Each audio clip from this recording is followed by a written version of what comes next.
ನೋಡೋಕ್ಕೇನೋ ಚೆನ್ನಾಗಿದೆ. ನೋಡೋಣ ಹೆಂಗೆ ಬಂದಿದೆ ಅಂತ. ಬಿಸಿದೆ.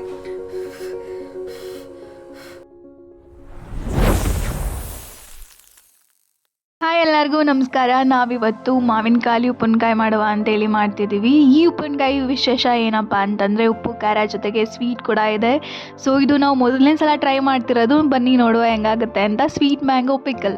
ಸೊ ಮೊದಲನೇದಾಗಿ ನಾವು ಒಂದು ಮಾವಿನಕಾಯಿನ ತೊಗೊಂಡು ಅದನ್ನು ಸಣ್ಣದಾಗಿ ಕಟ್ ಮಾಡಿ ಅದನ್ನು ನೀರಲ್ಲಿ ಹಾಕಿ ಬೇಯಿಸ್ಕೊತಿದ್ವಿ. ಆ್ಯಕ್ಚುಲಿ ಇದು ಮಾವಿನಕಾಯಿ ಅಂತ ತೊಗೊಂಡ್ವಿ, ಬಟ್ ಅಣ್ಣ ಹೋಗಿತ್ತು, ಪರವಾಗಿಲ್ಲ, ಇದರಲ್ಲಿ ಅಡ್ಜಸ್ಟ್ ಮಾಡುವ. ಇದು ಅರ್ಧಂಬರ್ಧ ಬೆಂದಾದ್ಮೇಲೆ ನೀರಿಂದ ಸಪ್ರೇಟ್ ಮಾಡಿ ಎತ್ತಿಟ್ಕೊಂಡಿದ್ದೀವಿ.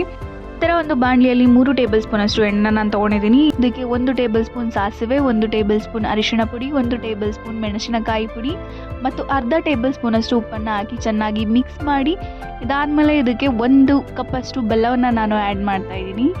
ಈ ಬೆಲ್ಲವನ್ನು ಲೋ ಫ್ಲೇಮಲ್ಲಿ ಪಾಕ ಬರೋವರೆಗೂ ಚೆನ್ನಾಗಿ ಬೇಯಿಸಿ, ನಂತರ ಇದಕ್ಕೆ ಬೇಯಿಸಿಟ್ಕೊಂಡಿರುವಂಥ ಮಾವಿನಕಾಯನ್ನು ನಾನು ಹಾಕಿ ಚೆನ್ನಾಗಿ ಒಂದು 5 ನಿಮಿಷ ಬೇಯಿಸ್ತಾ ಇದ್ದೀನಿ.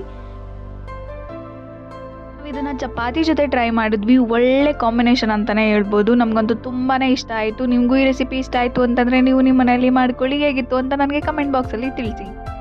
ಇದಾದಮೇಲೆ ಇದಕ್ಕೆ 1 ಟೇಬಲ್ ಸ್ಪೂನ್ ಅಷ್ಟು ಜೀರಿಗೆಯನ್ನು ನಾನು ಆ್ಯಡ್ ಮಾಡಿ ಒಂದು 2 ನಿಮಿಷ ಚೆನ್ನಾಗಿ ಬೇಯಿಸಿದರೆ sweet mango pickle is ready. ಧನ್ಯವಾದಗಳು.